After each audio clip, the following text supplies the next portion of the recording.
pada Allah, walaupun jasadnya hidup, jasmaninya hidup, tapi sesungguhnya dia laksana orang yang mati. Betul apa betul? Kalau orang Sunda nyebut betul naon? Leres. Leres apa leres? Jadi bu, orang yang berzikir dengan orang yang tidak berzikir seperti orang yang hidup dengan orang yang mati. Bahkan bu, saking pentingnya zikir, Allah menyampaikan, "Fadhkuruni azkurkum." Cuma 3 ekor. Fadhkuruni azkurkum washkuruni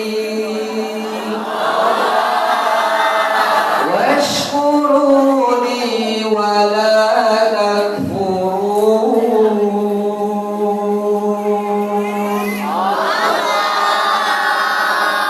Apa firman Allah? Allah pesan buat kita.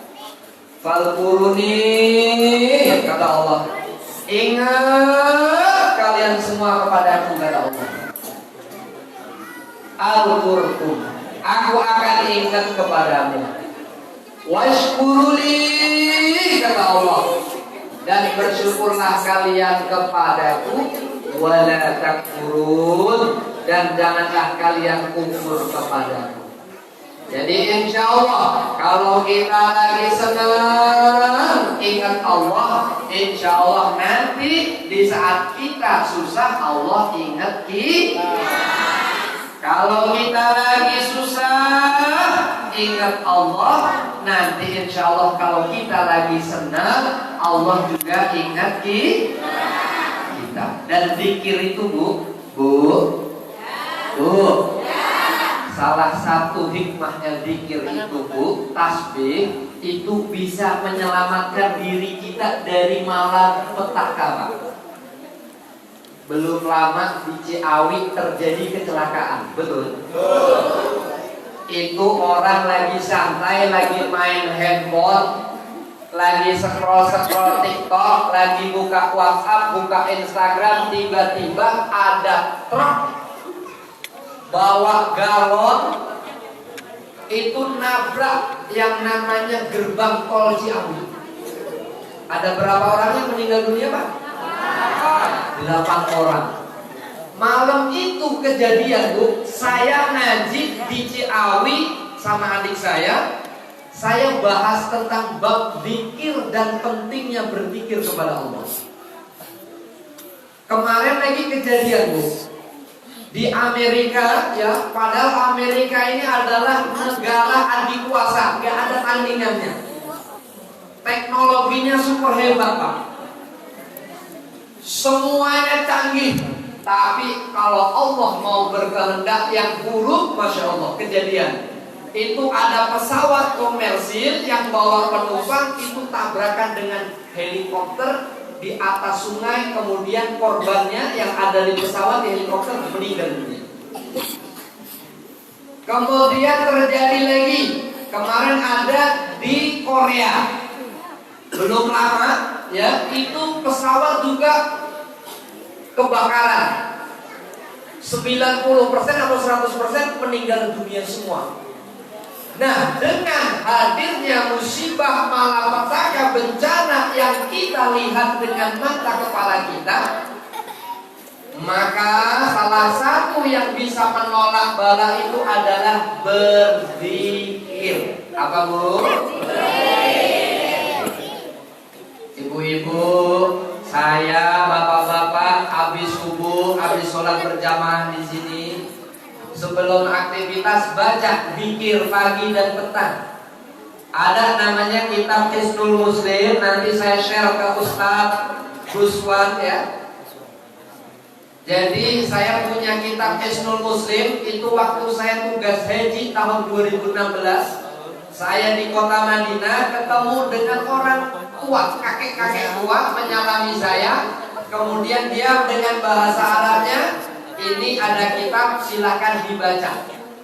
Begitu saya selesai daripada tugas haji, sampai di Indonesia saya telaah tuh kitab. Ternyata isinya adalah zikir pagi dan petang. Kalau saya kasih kitabnya, kira-kira mau ngamalin nggak? Nah, salah satu bacaannya saya bocorkan.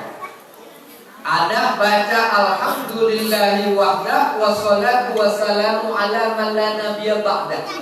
Baca kulhu 3 kali, al-falaq 3 kali, an-nas 3 kali. Ibu-ibu udah hafal belum? Insya Allah saya yakin ibu-ibu yang di sini udah hafal kulhu falaq bin nas. Amin. Ini saya lihat nih wajahnya cerah-cerah semuanya. Ngomong-ngomong pakai skincare apa ini?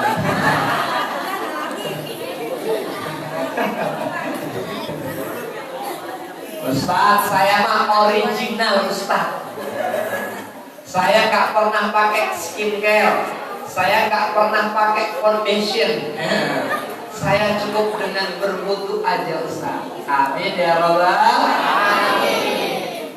Jadi dengan kita berzikir, ya Allah akan hindarkan kita dari musibah. Misalnya di depan ada kecelakaan, kita zikir, Allah akan tunda tuh perjalanan kita. Bisa jadi ban motornya kempes. Di depan ada kebakaran tuh misalnya, bisa jadi Allah kasih urusan yang urusan itu lebih ringan dibandingkan kebakaran. Misalnya di depan lagi ada kebanjiran, Allah akan selamatkan kita. Dulu pernah ada kisah begini Bu, ada orang pengen pergi ke sebuah kota, tiba-tiba di tengah jalan nggak tahu kenapa itu macet total. Begitu macet total sampai di bandara marah-marah dia. Waduh, ini pesawat tinggalin saya. Padahal ini acara penting, ini acara yang saya harus hadir. Tapi Masya Allah, gak lama kemudian dia mendengar berita bahwasanya pesawat yang dia tumpangi, yang harusnya dia ikut terbang, kecelakaan. Dan dia diselamatkan oleh Allah Subhanahu. Wasilah apa? Karena orang tadi punya amalan, diantaranya adalah berzikir. Ibu-ibu kalau habis subuh jangan lupa baca dulu 3 kali, falaq 3 kali, an-nas 3 kali, tambahin ayat kursi. Hafal ayat kursi? Bapak-bapak hafal? Tambahin Pak ayat kursi. Ya, ayat kursi itu Masya Allah. Kalau kita baca di dalam rumah kita, ya insya Allah nggak ada binatang buas yang bakal masuk. Kalaupun ada orang yang mau jahat, Allah akan alihkan itu orang jahat. Ada aja halangannya. Ayat kursi Pak. Kalau dibacanya sebelum tidur, Masya Allah, Allah akan jaga kita. Kalau dibacanya setelah sholat 5 waktu, maka Allah akan jamin kita. Kalau kita meninggal dunia, Allah akan kasih kafling kita di surga. Amin ya Rabbal alamin. Itu bab zikir. Nanti insya Allah kitabnya saya share. Silakan nanti jamaah di print, kemudian difotokopi gratis diamalkan. Mau tidak mengamalkan? Dan di situ ada jaminan Bapak Ibu. Di situ ada kalimat begini: Bismillahirrahmanirrahim, la yadurru ma'asmihi syai'un fil ardi wa la fis samai wa huwas samiul alim. Siapa yang baca 3 kali di waktu pagi dan di waktu petang, kata Nabi, jaminan Nabi. Masih hidup kan ini jamaah? Kata Nabi, Bu, siapa yang baca kalimat ini 3 kali, Nabi ngasih stempel, Nabi kasih rekomendasi, Nabi kasih jaminan, tidak ada satu makhluk pun, kata Nabi, yang bisa memberikan keburukan kepada orang tadi.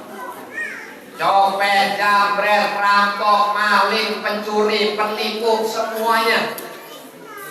Ya, ular, buaya, apalagi kalajengking dan lain sebagainya, tidak akan bisa memberikan keburukan kepada orang yang membaca Bismillahirrahmanirrahim.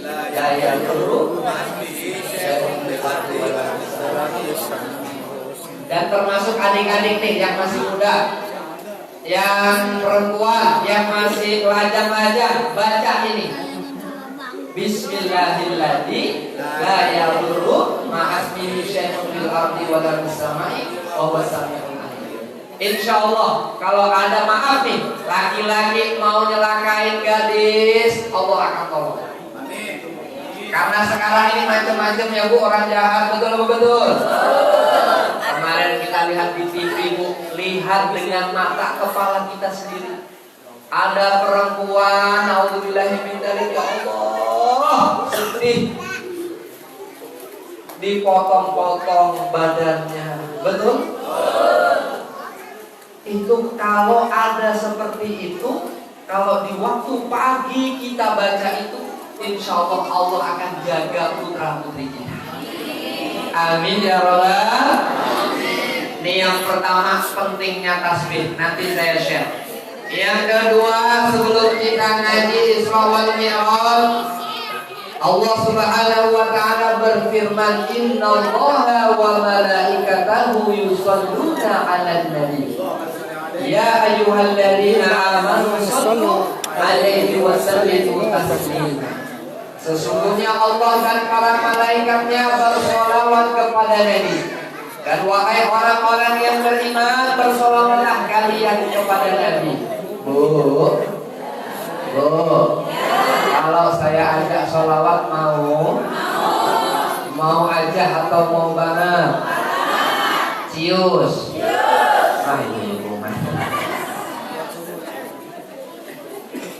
Di dalam kitab Tanqihul Qaul yang ditulis oleh Syekh Nawawi Tanara Al-Bantari, beliau adalah salah satu ulama yang sangat karismatik. Beliau pernah diangkat menjadi seorang ulama, imamnya Masjidil Haram. Di dalam kitabnya beliau mencantumkan sebuah riwayat, man shalla alayya fi yaumin mi'ata marratin qadallahu lahu mi'ata hajatin sab'ina li akhiratihi wa salasina fi dunyahu. Barang siapa yang bersolawat kepadaku satu hari 100 kali, maka Allah akan ijabah doanya 100. Yang 70 diwujudkan di akhirat dan 30 diwujudkan di dunia. Jadi saya minta malam hari ini saya ajak sholawat semuanya. Bayangin dalam benak pikiran hati sanubari yang paling dalam. Bayangin di depan ada Ka'bah, ada Hijr Ismail, ada Multazam. Baca sholawat kepada Nabi. Maka insya Allah dengan wasilah sholawat tersebut, Bapak Ibu yang belum berangkat haji umroh, insya Allah bisa berangkat haji umroh. Buktikan omongan saya ya. Yang penting sholawatnya khusyuk, semangat. Jangan lupa besok diamalin minimal sholawatnya 100 kali dalam sehari. Insya Allah sanggup ya. Insya Allah. Sallallahu alaihi Muhammad. Semuanya.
Bapak Ibu hadirin jamaah yang sangat saya muliakan, wabil khusus para alim, para ulama, para kiai, para tuan-tuan guru. Yang wabil khusus ada sahabat saya ya Guswan atau Ustadz Wan yang menjadi wasilah saya bisa hadir di sini. Kita doakan mudah-mudahan beliau senantiasa diberikan keberkahan oleh Allah Subhanahu wa taala. Wabil khusus juga Bapak DKM, Bapak Haji siapa tadi? Haji Syafi'i. Bapak Haji Syafi'i. Ini masjid apa ini Pak Haji? Masjid Nurul Jannah. Ya Masya Allah, cahaya surga. Insya Allah masjid ini akan menghantarkan kita sampai ke surga. Dan tadi Masya Allah juga ada panitia Kang Agus, hatur nuhun Kang Agus sudah memberikan fasilitas kediamannya yang buat saya istirahat. Kemudian tadi ada Pak RW, mana Pak RW tadi? Masya Allah, hatur nuhun Pak RW. Tadi ada Pak RT, ada tokoh masyarakat, ada Ustadz Lukman, mana tadi Ustadz Lukman? Masya Allah ya, Ustadz Lukman guru kita doakan mudah-mudahan beliau senantiasa istiqomah. Amin ya Rabbal. Senantiasa istiqomah, manfaat ilmunya buat kita semua. Dan para guru, para alim, para ulama yang tidak bisa saya sebutkan namanya satu persatu tanpa mengurangi rasa takdim, rasa sayang, rasa hormat, rasa cinta kepada para tuan guru semua. Yakinlah dalam lubuk hati saya ada rasa sayang, saling mencintai karena Allah Subhanahu wa taala. Amin. Dan tak lupa kepada adik-adik, mana tadi adik-adik yang sudah jadi panitia Risma ya atau apa? Remaja. Tepuk tangan buat remaja-remaja. Ada hadis begini, sab'atun yutiyuhumullahu fi dinihi yawma la illa illa. Ada 7 golongan manusia, Bu. Sayang, ada berapa sayang? Ada berapa? 7. Ada 7 golongan manusia yang nanti akan mendapatkan kasih sayang, pertolongan dari Allah Subhanahu wa taala di hari kiamat. Di mana pada saat itu tidak ada pertolongan kecuali dari Allah. Salah satunya adalah rajulun qalbuhu mu'allaqun fil masajid. Yang akan mendapatkan naungan dari Allah adalah lelaki ataupun perempuan yang hatinya terpaut ke dalam masjid. Maksudnya apa Ustaz? Maksudnya naon eta Ustaz? Belajar bahasa Sunda ya. Seletik-seletik. Yang ditawain. Ya. Kata Nabi ada 7 golongan manusia yang akan mendapatkan naungan dari Allah. Salah satunya adalah rajulun qalbuhu mu'allaqun fil masajid. Orang yang hatinya terpaut kepada masjid. Maksudnya gimana Ustaz? Orang yang suka memakmurkan masjid. Mudah-mudahan kita semua. Apalagi ini masjid lagi renovasi, Masya Allah ya. Tukangnya, donaturnya yang memikirkan siang dan malam, insya Allah nanti akan mendapatkan pertolongan dari Allah. Dan terkhusus untuk remajanya, ya kata Nabi, ya pemuda yang masa mudanya dihabiskan untuk taat, gak pernah maksiat, nanti pemuda itu akan mendapatkan pertolongan dari Allah. Jadi anak muda jangan sia-siakan tiket satu ini. Ya, tetap di jalan yang benar, hindari maksiat, maka insya Allah akan mendapatkan tiket ke dalam surga. Amin. Dan insya Allah juga ibu-ibu yang mendukung suaminya untuk memakmurkan masjid, membangunkan di saat sholat subuh, mengingatkan di saat lalai, maka insya Allah ibu-ibu juga akan dicatat masuk ke dalam surga. Amin. Amin ya Rabbal. Amin ya Rabbal alamin. Bu, ngomong-ngomong udah kenal belum sama saya? Kata orang Melayu, tak kenal maka tak sayang.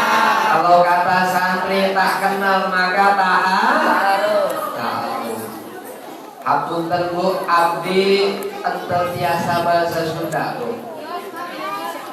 Seleti.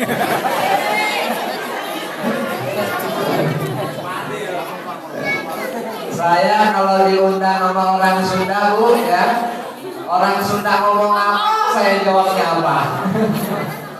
Karena kadang ada yang paham, ada yang nggak tahu. Ya, perkenalkan Bu, nama saya Rahmat Handoko. Saya asli dari Lampung. Lampung itu salah satu pulau yang paling dekat dengan Jakarta. Pendidikan saya tempuh di Pondok Pesantren Nurul Quran Daya Murni di Kabupaten Tulang Bawang Barat. Kiai saya dulu alumni dari Tebu Ireng. Saya di situ kurang lebih 5 tahun saya ngapal Quran Pak.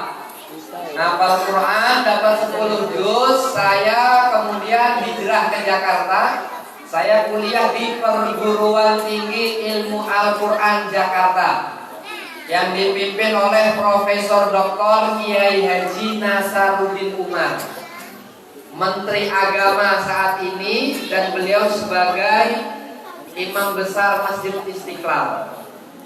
S1 saya ngambil manajemen dakwah dan bisnis, bukan ngambil komputer ya. Kalau ngambil komputer ditangkap polisi. Masa kuliah ngambilin komputer, ditangkap polisi. Saya ngambil manajemen dakwah dan bisnis, dan saya ngambil program tahfiz 30 juz. Jadi waktu saya kuliah, Bapak Ibu, ini saya sharing. Setiap semester saya wajib ngapal 4 juz. Satu semester 4 juz, dan S1 itu 8 semester. Jadi targetnya kalau selesai kuliah sarjana itu sudah hafal 30 juz. Kemudian saya S2 ngambil tafsir Al-Quran. Dan sekarang saya punya bisnis namanya Multazam Property. Multazam itu tempat mustajabah di samping Ka'bah. Itu saya ambil filosofinya, properti itu jual beli sewa bangun properti. Ayo, siapa yang pengen dapat hadiah jangan ngobrol. Bentar lagi ada kuis. Ya, coba tadi Ustaz punya kuis. Tadi ada 4 kalimat yang sangat dicintai Allah. Apa saja kalimatnya? Nanti mau dikasih uang nih sama Ustaz. Udah tahu belum? Apa kalimatnya? Belum tahu? Ingat-ingat, nanti di akhir ceramah Ustaz tanyain lagi. Mudah-mudahan yang bisa jawab dapat duit. Setuju? Dengan catatan dia memperhatikan tidak toleh kanan, tidak toleh kiri. Setuju? Sampai mana tadi Bu? Ini masih hidup apa gimana nih? Nyimak kan tadi? Saya S2 ngambil tafsir Quran Pak. Punya bisnis Multazam Property, jual beli sewa bangun properti. Jadi fokus di Jakarta Selatan, di Pondok Indah, di Kemang, Cipete, Lebak Bulus, Patra Kuningan, Menteng. Itu rumahnya orang-orang mewah. Belum lama saya baru jual rumah itu 29 miliar.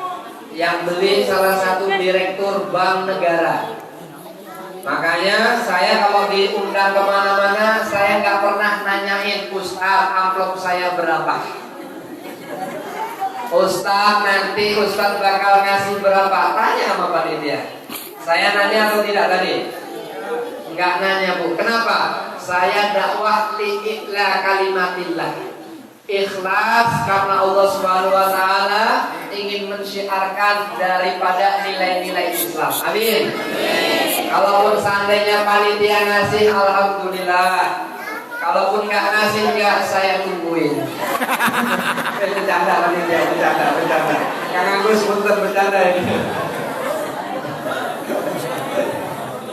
Bercanda Bu. Jadi saya udah punya usaha Bu, jual beli properti. Doain ya, mudah-mudahan saya jadi orang kaya yang dermawan. Amin. Amin ya robbal.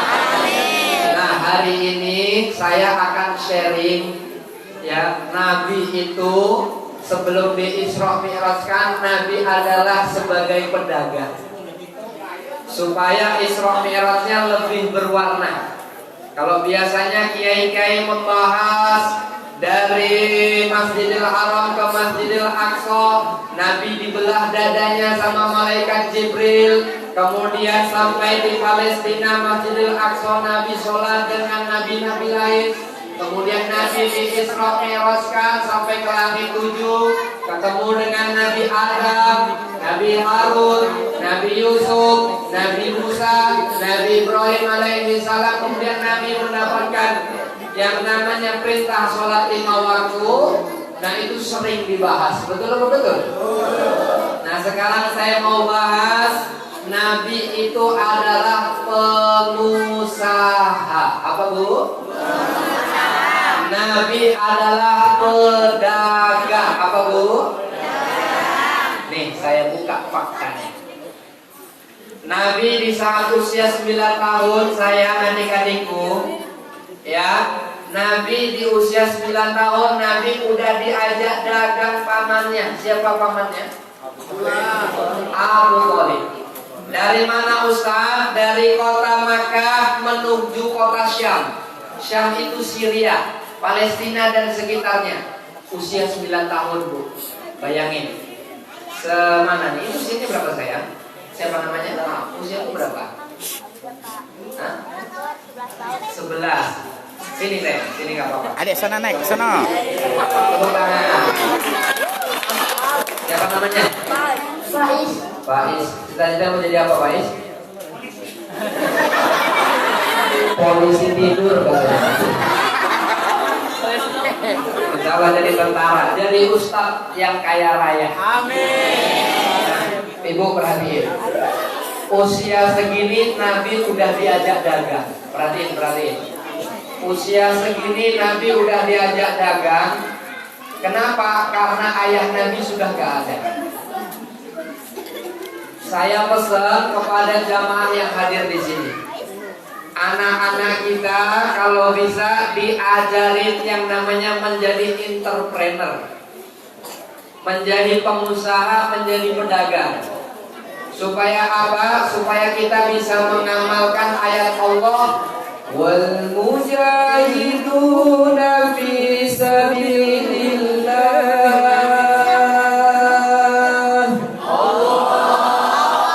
Wal mujahiduna fi sabilillah bi amwalikum wa anfusikum. Lalikum khairul lakum in kuntum ta'lamun.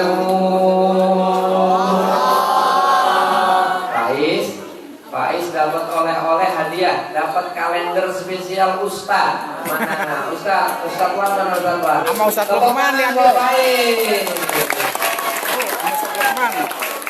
Sama Ustaz Lukman. Perhatiin. Faiz tadi, Ustaz perhatiin diem nyimak ya. Faiz dapat hadiah. Nanti adik-adik yang diem nyimak gak pernah ngobrol, nanti Ustaz panggil. Sini Pak, sini kakak sebentar. Nih, Ustaz, Gusman, punten ya. Nih, kalender nih isinya Ustaz-Ustaz semua nih. Masya Allah ya. Mudah-mudahan Faiz nanti jadi Ustaz besar. Amin. Oke, salim saya. Ustaz doain Faiz mudah-mudahan hafal Quran 30 juz. Amin. Tepuk tangan buat Faiz. Berarti nanti yang diam, yang nggak ngobrol, yang nyimak ceramah Ustaz nanti dapat tepat. Itu mahal itu harganya. Ini teknik dakwah dengan anak-anak supaya anak-anak diam. Betul. Sampai mana tadi?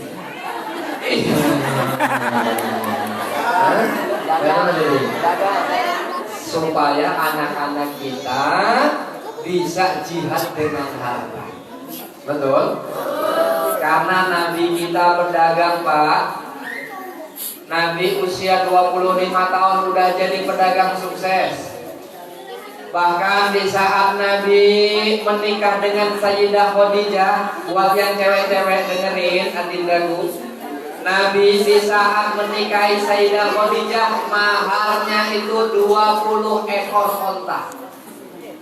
Jadi kalau adik-adik dikasih mahar seperangkat alat sholat jangan diterima. Materialistis nih ustadznya. Ya kalau hafal Quran ya sarjana jangan mau cuma dimaharin seperangkat alat sholat. Itu tidak sesuai dengan sunnah Nabi. Kenapa?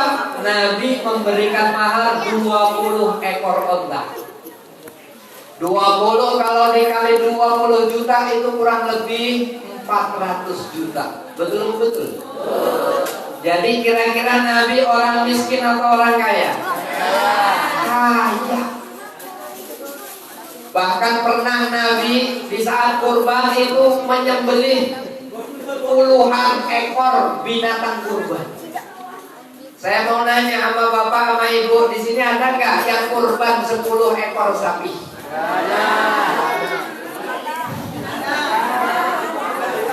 Ada nggak?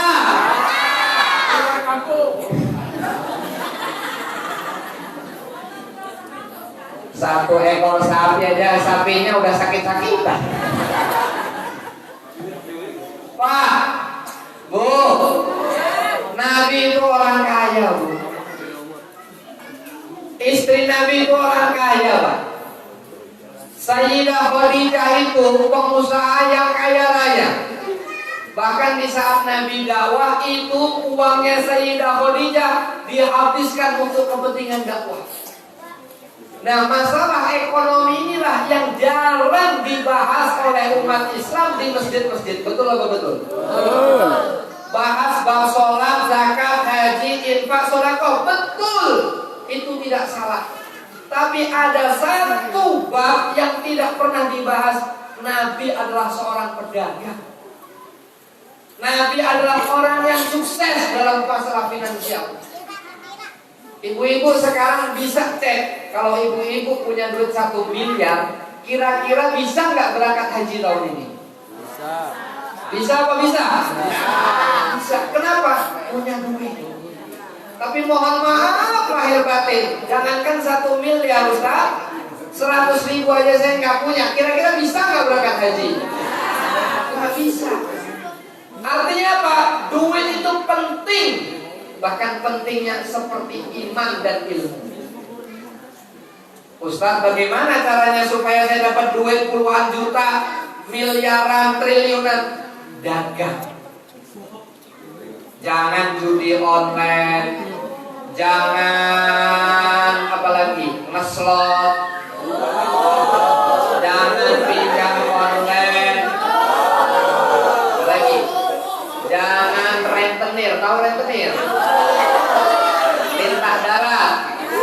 Koperasi katanya. Bang Emok. Itu jalan menuju neraka.